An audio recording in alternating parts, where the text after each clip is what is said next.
8 a.m. ETEAGAN, Minnesota. After a whirlwind 3 months that required Kirk Cousins to move his family across the country, learn a new offense and develop relationships with new coaches and teammates after signing a 3-year, $84 million contract in free agency, the Minnesota Vikings quarterback can finally exhale.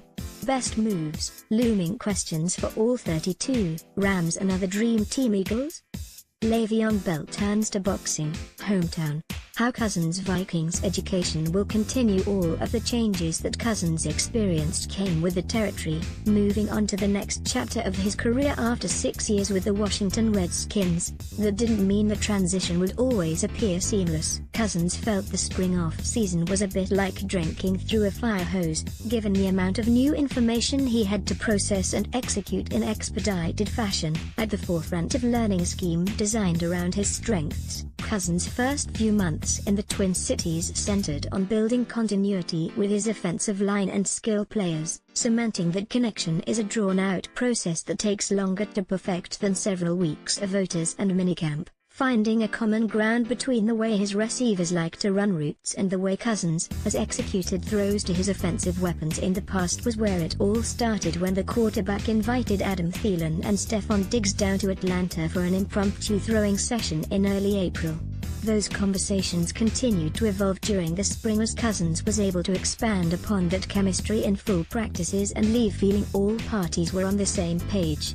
It's a process of saying, hey, this is the way I've done it for 6 years. You've done it a different way for 5 years. Let's try to talk about why you've had success, why I've had success. Let's find some middle ground. Let's decide whether I'm going to learn your way. You're going to learn my way, Cousins said. That's the process I'm talking about. Every route, every concept, really we could talk about each individual one. The best part of the whole thing is you have a chance when the communication is as healthy as it is. Kirk Cousins said the spring off-season was a bit like drinking through a fire hose, given the amount of new information he had to process.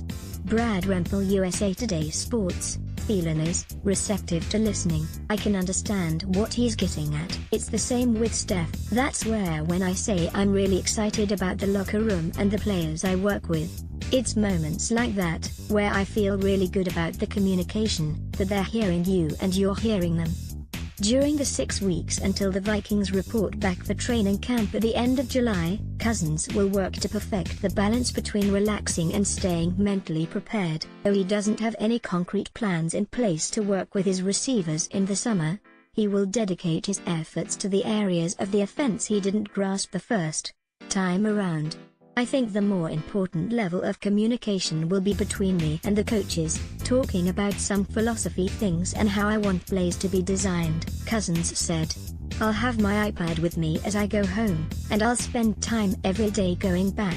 All the stuff I didn't catch, go back through and see that I had starred this, I had checkmarked this as something to go back to when we had time rather than take time when we were so busy. I'm going to go back, I'll make a list, he continued. Probably get on the phone with offensive coordinator, Coach John DeFilippo or quarterbacks coach Kevin Stefanski and email and just go through it all to get each question answered over the summer. Because he feels like he's a little behind the 8 ball, Cousins' summer plans include ample time in the playbook each day to prevent losing the knowledge and muscle memory he has built up in a short amount of time. But if there's anything his first 6 years in the NFL have taught him, it's the importance of pushing back at this time of year to prevent burnout. Last year, we got to like week 2 and because of how much I was grinding all camp and even in the summer, I felt like we were in week 12, Cousins said. I couldn't believe that we were only in week 2 because I had treated July and August like it was game day. A change of scenery is part of that plan. Cousins is scheduled to be in his hometown of Holland, Michigan, for his 2-day youth football camp June the 29th to the 30th. Last year, Cousins broke ground on a beach house on Lake Michigan that he told MLive.com he was looking forward to it being a family gathering spot for many years. The backdrop of the water and serene western Michigan beaches might provide the perfect space for Cousins to unwind at points over the next 2 months while poring over the concepts he hopes will have him ready to go when training camp arrives. Just keep stacking a brick up every day and believe that by the end of August or early September we'll be where we need to be,